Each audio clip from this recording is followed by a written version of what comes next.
Hi friends, ఇప్పుడు మనము HTML series అనేది స్టార్ట్ చేద్దాము. HTML ముందు మనం నేర్చుకునే ముందు సింపుల్ ట్యాగ్స్ ఉంటాయి. లెస్ దెన్ ఇలా గ్రేటర్ దెన్ సింబల్ ఉంది కదా, వీటినే మనము యాంగులర్ బ్రాకెట్స్ అంటాము. ఈ బ్రాకెట్స్ మధ్యలో మనము ట్యాగ్స్ అనేటివి రాస్తాం అనమాట. ఏదైతే ట్యాగ్ ఓపెన్ చేస్తామో ఆ ట్యాగ్ని బ్యాక్ స్లాష్ దాంతో క్లోజ్ అనేది చేస్తామన్నమాట. సో ఇది వచ్చేసి మెయిన్ రూలు. ఈ యాంగులర్ బ్రాకెట్స్ ఎందుకంటామంటే మనము ట్రయాంగిల్ తీసుకుంటే ఇక్కడ యాంగిల్స్ చూపిస్తున్నాం కదా, 30 degrees 80 degrees అని. వీటిని మనము యాంగులర్ బ్రాకెట్స్ అని అంటాం అనమాట. ఈ యాంగులర్ బ్రాకెట్స్ మధ్యలోనే మనం యూజ్ చేసే ట్యాగ్స్ ఓపెన్ క్లోజు పెట్టి మనం ప్రోగ్రామింగ్ అనేది కంటిన్యూ చేస్తాము. ఇక్కడ HTML ట్యాగ్ అనేది ఓపెన్ చేసుకోవాలి ఫస్ట్, దాని తర్వాత HTML ట్యాగ్ అనేది క్లోజ్ చేసుకోవాలి. ఆ ట్యాగ్ తర్వాత మనకి నెక్స్ట్ ఎంబడే హెడ్ ట్యాగ్ అనేది వస్తుంది. ఆ హెడ్ ట్యాగ్ ఓపెన్ చేసిన తర్వాత మళ్ళీ అదే హెడ్ ట్యాగ్ని క్లోజ్ చేసుకోవాలి. హెడ్ ట్యాగ్ అయిపోగానే మనకి టైటిల్ ట్యాగ్ ఉంటుంది. ఆ టైటిల్ ట్యాగ్ ఓపెన్ చేస్తున్నాం కాబట్టి ఖచ్చితంగా టైటిల్ ట్యాగ్ని క్లోజ్ చేయాలి. క్లోజ్ చేసేటప్పుడు ఆ టైటిల్ ట్యాగ్ ముంగట బ్యాక్ స్లాష్. సో ప్రతిదీ ఓపెన్ చేసిన తర్వాత క్లోజ్ చేసుకోవాలి. ఈ టైటిల్ ట్యాగ్లో మనము ఆ ఫైల్ యొక్క నేమ్ అనేది ఇస్తామన్నమాట. ఒకసారి అవుట్పుట్లో చూద్దాము. సేవ్ చేసేటప్పుడు .html అని ఇవ్వాలన్నమాట.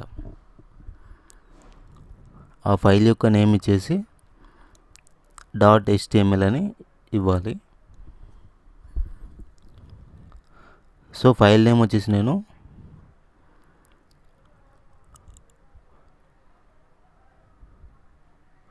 ఫస్ట్ ఫైల్ ఇలా ఏదో ఒకటి ఇచ్చేసి .html అని సేవ్ చేస్తున్నాను.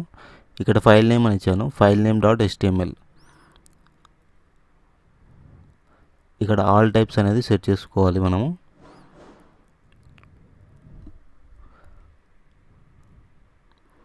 సో సేవ్ చేశాను. సో ఇప్పుడు మనము అవుట్పుట్ చూడాలి. అవుట్పుట్ చూడాలంటే ఫైల్ మీదకి వెళ్ళేసి రైట్ క్లిక్ ఇచ్చేసి ఓపెన్ విత్ బ్రౌజర్ సెలెక్ట్ చేసుకోవాలి ఏదో ఒకటి. ఇక్కడ URL పైన ఉంది కదా, ఆ బార్లో మనం ఇచ్చిన టైటిల్ ఏదైతే ఇచ్చామో ఆ నేమ్ అనేది మనం అక్కడ చూడొచ్చు. మై ఫస్ట్ HTML ఫైల్ అని ఇచ్చాము కదా, ఆ టైటిల్ అనేది అక్కడ కనిపిస్తుంది అన్నమాట టాప్లో.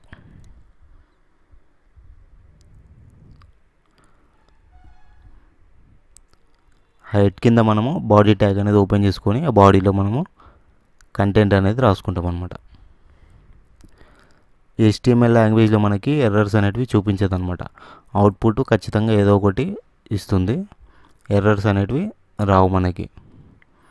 దీంట్లో మనకి లాజిక్స్ అనేటివి అవసరం లేదు. ప్రోగ్రామింగ్ లాంగ్వేజ్లో అయితే మనము లాజిక్స్ అవన్నీ రాస్తేనే మనకి అవుట్పుట్ వస్తుంది కదా, దీంట్లో అలా ఉండదు. మనం HTML ట్యాగ్స్ ఓపెన్ చేసేసి వాటిలో మధ్యలో ఏది రాసినా కానీ మనకి అవుట్పుట్ అనేది చూపిస్తుంది. ఇది చాలా సింపుల్గా ఉంటుంది HTML లాంగ్వేజ్ అనేది.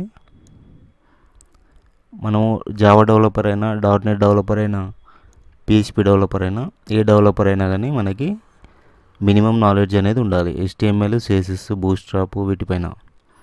ఎందుకంటే మనము వెబ్సైట్స్ డెవలప్ చేసేటప్పుడు మనకు ఫ్రంట్ ఎండ్లో వెబ్సైట్ యొక్క లుక్ అండ్ ఫీల్ మనకి బ్యూటిఫుల్గా కనిపించాలంటే మనకి మినిమం HTML, CSS నాలెడ్జ్ అనేది ఖచ్చితంగా ఉండాలన్నమాట.